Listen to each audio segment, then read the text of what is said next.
Assalamualaikum warahmatullahi wabarakatuh.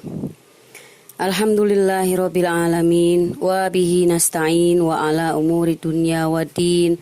Wassalatu wassalamu ala asrofil anbiya'i wal mursalin wa ala alihi wa sahbihi ajma'in, amma ba'du. Qala Allah ta'ala fil Qur'anil Karim, a'udzu billahi minasyaitonir rajim. Nabluwakum bisyarri wal khairi fitnah wa ilaina turja'un. Shadaqallahul azim. Halo sahabatku sekalian, kita berjumpa lagi ya pada kesempatan kali ini. Ya, saya berharap semoga sahabatku sekalian dalam keadaan sehat walafiat. Ya, semoga Allah selalu memberikan rezeki yang berkah, halal dan cukup ya, dan kita senantiasa selalu bersyukur kepada Allah Subhanahu wa taala atas segala nikmat yang telah Allah berikan kepada kita. Shalawat dan salam ya senantiasa kita sanjungkan kepada junjungan Nabi besar kita Muhammad sallallahu alaihi wasallam serta keluarganya dan para sahabatnya. Sahabatku sekalian, baiklah, pada pembahasan kali ini ya saya akan menjelaskan tentang langkah-langkah untuk menciptakan kebahagiaan sendiri. Oke. Maksud dari tujuan dari pembahasan ini ya bukan berarti kita itu dalam rangka menciptakan kebahagiaan sendiri, itu bukan berarti kita untuk memelihara ego, bukan ya. Tapi tujuannya ini lebih kepada kita memelihara diri kita sendiri ya, karena diri kita ini adalah juga amanah dari Allah Subhanahu wa taala ya. Bagaimana Allah juga pernah berfirman dalam Al-Qur'an, A'udzubillahi minasyaitonirrajim, ku anfusakum, ya kan? Ku anfusakum. Ku itu fi'lun amrin ya. Fi'l amar artinya suatu perintah. Kalau perintah dari atasan itu ya adalah berarti wajib ya. Ku anfusakum wa ahlikum naro ya. Peliharalah dirimu. Jadi step one itu adalah pelihara dulu diri kita sendiri. Kemudian baru wa ahlikum naro ya kan, baru keluarga kita ya, keluarga yang terdekat dulu, baru lingkungan sekitar, seperti itu ya. Jadi dalam rangka menjaga, memelihara, mencintai juga itu ada tahapan-tahapannya gitu ya. Sebelum kita mencintai orang lain, kita cintai diri kita dulu sendiri, pelihara diri kita dulu sendiri ya. Bagaimana video-video yang sudah saya terbitkan ya, tentang sedekah, tentang tahajud, tentang duha. Nah, itu adalah tahapan-tahapan atau langkah-langkah kita untuk mencintai diri sendiri. Saya yakin setiap orang itu pasti ingin bahagia dalam hidupnya, ya kan? Kebahagiaan itu adanya dalam hati dan pikiran. Hanya bisa dirasakan gitu loh. Karena kebahagiaan itu bukan berarti harus punya harta yang banyak, rumah mewah, enggak ya. Saya yakin Anda pun pasti ingin merasakan bahagia, termasuk saya. Seperti itu. Jangan pernah mengharapkan orang lain itu untuk membahagiakan Anda. Pasti bakal kecewa. Pasti. Dan Anda pasti akan sakit hati. Tapi usahakanlah diri Anda sendiri yang menciptakan kebahagiaan itu. Bagaimana caranya? Nah, ini saya kasih tahu langkah-langkahnya. Ya, langkah awal, step awal Anda bisa merasa bahagia itu adalah dengan bersyukur. Tuh. Syukurilah kondisi Anda saat ini, bukan yang kemarin, bukan yang akan datang. Karena yang kemarin itu udah jadi kenangan. Yang akan datang kita belum tahu seperti apa. Tapi syukurilah Anda hari ini. Ya. Syukurilah detik ini Anda sedang apa? Anda sehat walafiat, Anda cukup makan, minum, Anda cukup beribadah dengan tenang, dengan baik, itu syukuri. Ya, kalau Anda mencari kesenangan-kesenangan yang lain yang tidak ada pada diri Anda, itu Anda tidak akan merasa bahagia.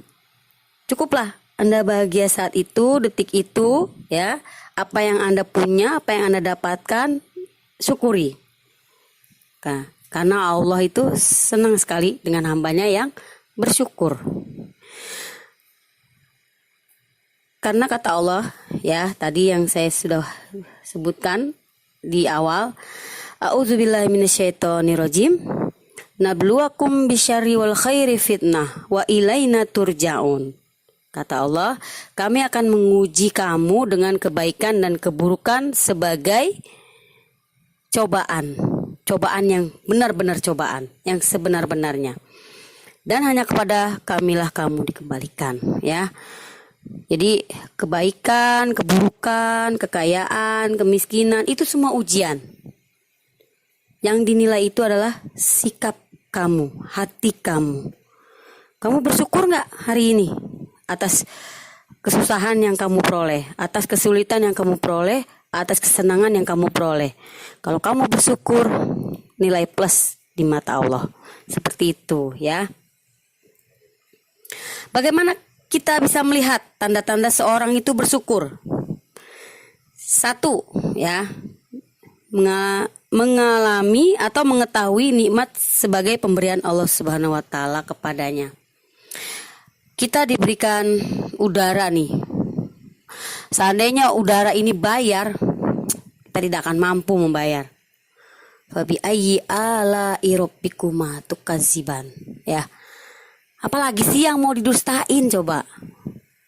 Udara bersih dan setiap hari, ya, dengan sistem alam semesta ini, udara itu berganti, bersih, kotor, bersih lagi, kotor, bersih lagi. Seperti itu kita hirup, kita gratis menghirupnya. Ya, orang yang punya penyakit, kena COVID kemarin, butuh oksigen, oksigen belinya itu berapa setabung? Ya, seandainya oksigen yang kita hirup saat sehat seperti ini tuh bayar, tidak akan mampu kita membayar. Itu satu nikmat, ya, yang Allah ciptakan untuk kita. Jadi kita harus akui itu, kita syukuri itu. Bagaimana cara bersyukurnya? Ya dengan menjalankan ibadah taat kepada Allah dan Rasulnya. Seperti itu. Ibadah-ibadah yang sesuai syariat yang sudah diajarkan Allah dan Rasulnya kepada kita. Kemudian memuji karena pemberian nikmat tersebut. Setiap kali kita mendapatkan sesuatu kenikmatan, walaupun bagi kita mungkin kecil, syukuri. Alhamdulillah. Alhamdulillah hari ini misalnya, ya, dagangan belum ada yang beli, ya udah bagi-bagi seperti itu, ya. Insya Allah besoknya laris manis. Nah, atau alhamdulillah hari ini tidak dapat orderan, bagi-bagi yang ada. Insya Allah besok orderan full. Nah, seperti itu. Ya, jadi syukuri aja kondisi apapun kita, ya. Kita dikasih sakit pun ya kita bersyukur. Tuh, alhamdulillah kita masih mampu untuk menerima penyakit, kita sabar.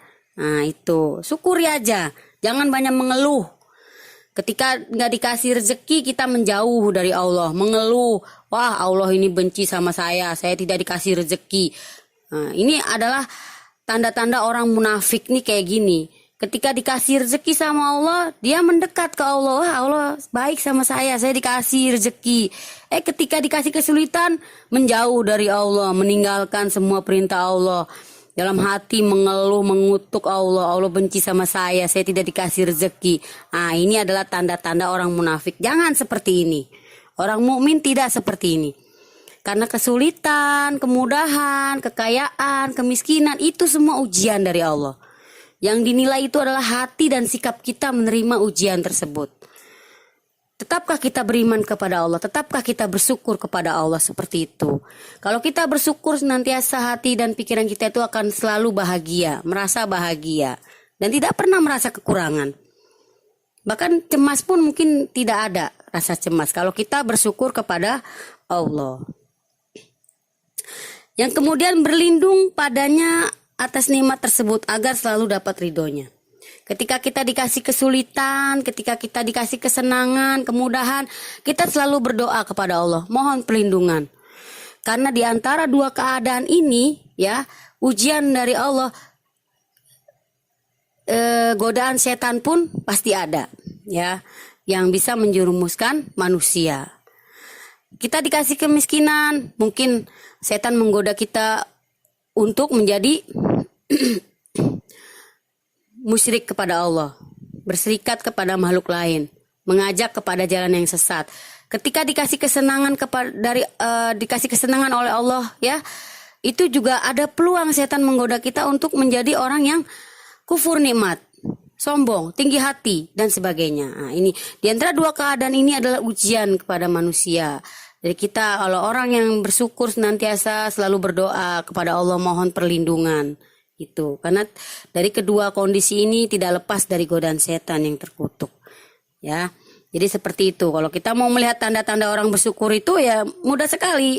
Ya, dia mengetahui nikmat sebagai pemberian dari Allah, dia bersyukur kepada Allah, dia selalu memuji Allah dalam keadaan apapun, dan dia berlindung kepada Allah juga dalam keadaan apapun, baik kesulitan atau kemudahan. Kemudian, apalagi langkah selanjutnya dalam menciptakan kebahagiaan sendiri, yaitu kita menjadi diri sendiri dalam versi terbaik. Ya, kalau misalnya dulu kita itu orangnya temperamental misalnya ya, terus egois. Nah, kita belajar tuh sedikit-sedikit kita merubah kebiasaan buruk itu agar kita menjadi jiwa yang baik, jiwa yang terbaik. Nah, ketika kita mencoba belajar untuk menjadi diri yang lebih baik, jadilah diri sendiri. Jangan menjadi orang lain. Walaupun kita misalnya ngefans nih sama artis apa gitu ya, misalnya kita ngefans sama ulama lah. Boleh kita ambil ilmunya, tapi jangan kita meniru segala pakaiannya, stylenya, jangan, gak usah. Jadilah diri sendiri. Kita misalnya ngefans sama Syekh si anu, kita pakai gamis, pakai nggak usah. Kita jadilah diri kita sendiri, ya, agar kita tetap menjadi diri kita yang versi terbaik dan merasa bahagia menjadi diri sendiri. Itu ya. Kalau kita biasanya hanya berpakaian sederhana gitu ya, tapi rapi, ya udah, jadilah seperti itu. Itu nggak usah ikut-ikutan sampai pakaiannya berubah dan kita tidak nyaman, merasa tidak nyaman gitu memakai ini memakai itu karena mengikuti orang yang kita fans, kita kagumi. Nggak usah, nggak perlu. Jadilah diri sendiri gitu dengan versi terbaik.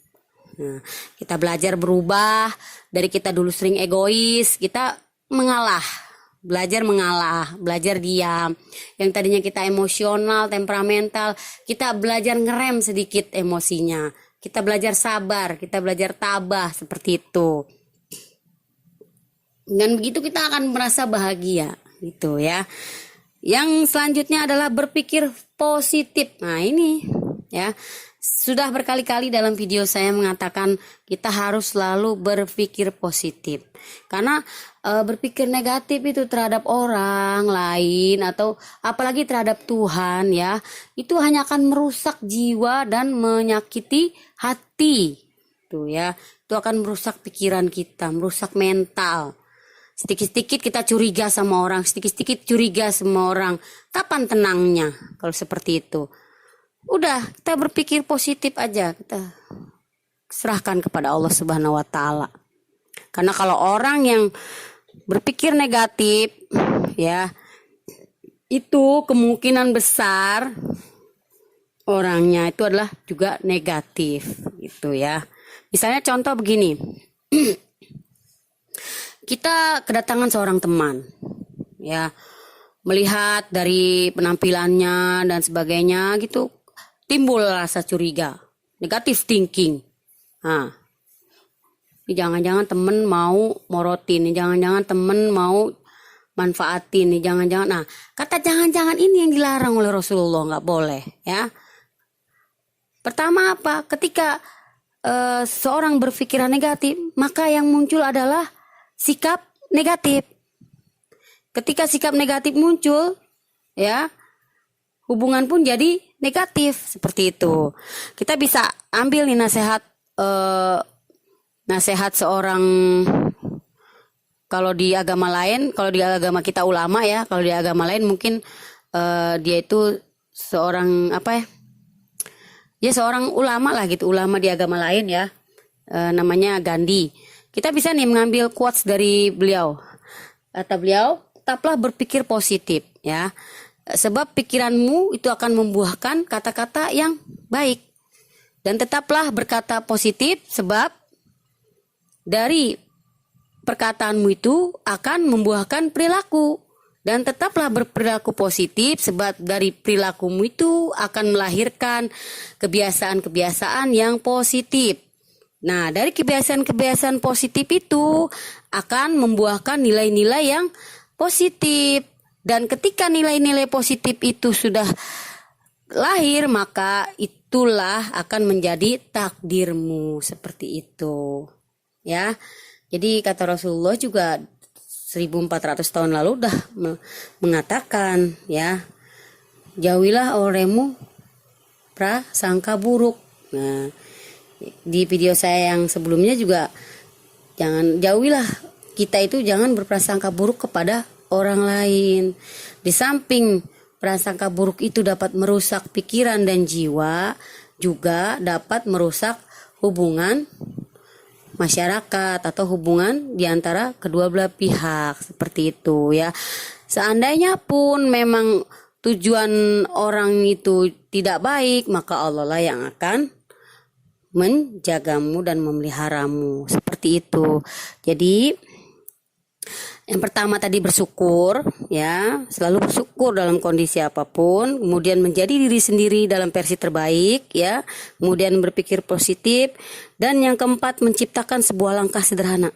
Nah, jadi lakukan aja hal-hal yang sederhana, yang simple, yang kamu sukai. Itu kan akan membahagiakan, ya kan? Kalau kamu hobinya misalnya baca buku ya, baca aja buku-buku yang ada di rumah kamu. Kamu bisa nyewa di tempat lain gitu.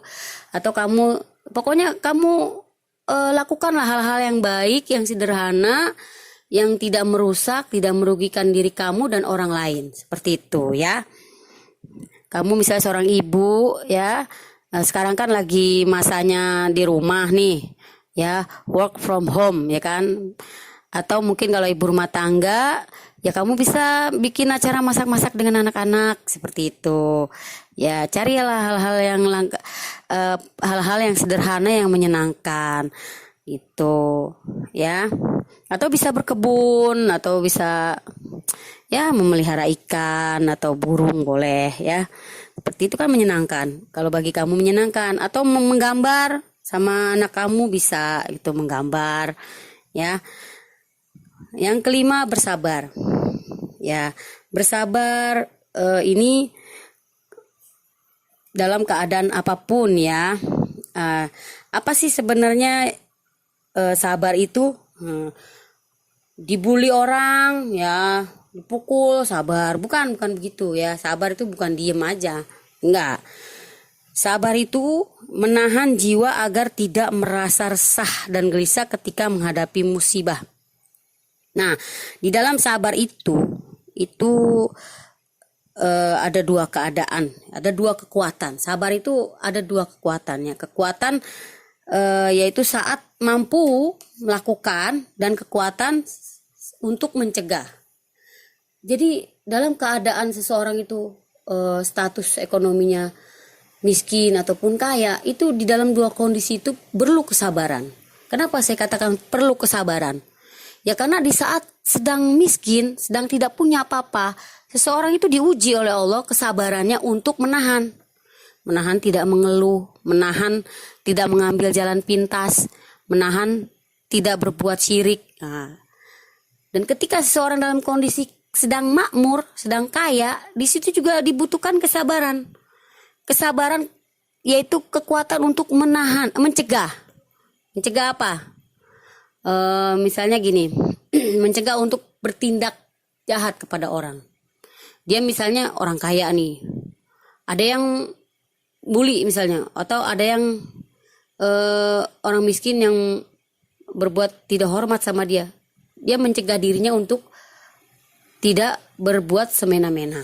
Karena dia mampu dong, dia punya uang, dia mampu berbuat apa aja. Tapi dia memilih untuk tetap sabar.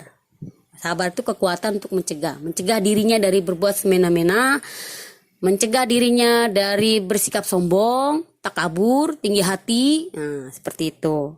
Jadi di dalam dua kondisi baik atau buruk, kaya atau miskin, itu pun dibutuhkan kesabaran ya. Karena dua kondisi ini kata Allah itu adalah ujian.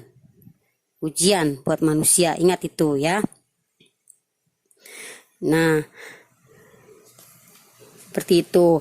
Karena saudara sahabatku sekalian ya, di dalam Al-Quran pun Allah berfirman, A'udzubillahi minasyaitonirrajim wa yarzuqhu min haitsu la yahtasib wa may yatawakkal 'alallahi fahuwa hasbuh innallaha balighu amrihi qad ja'alallahu likulli syai'in qadra. Ya, dan Allah menganugerahkan kepadanya rezeki dari arah yang tidak dia duga-duga.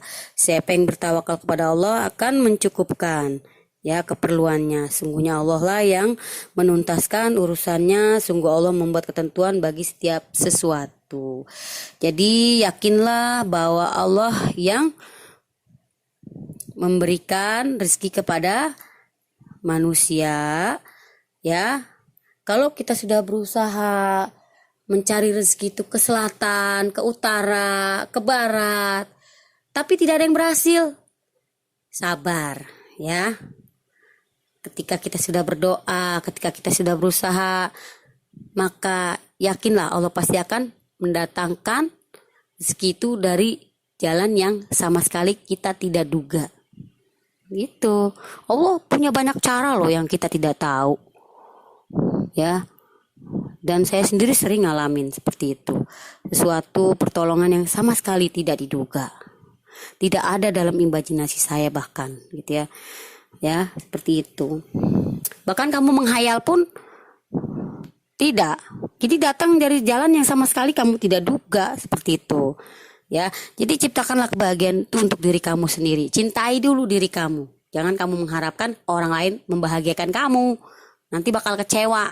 Ya, bagaimana tadi saya sudah sebutkan, yang pertama adalah bersyukur dalam kondisi apapun, karena kondisi baik dan buruk itu adalah datangnya dari Allah dan itu sebagai ujian buat manusia.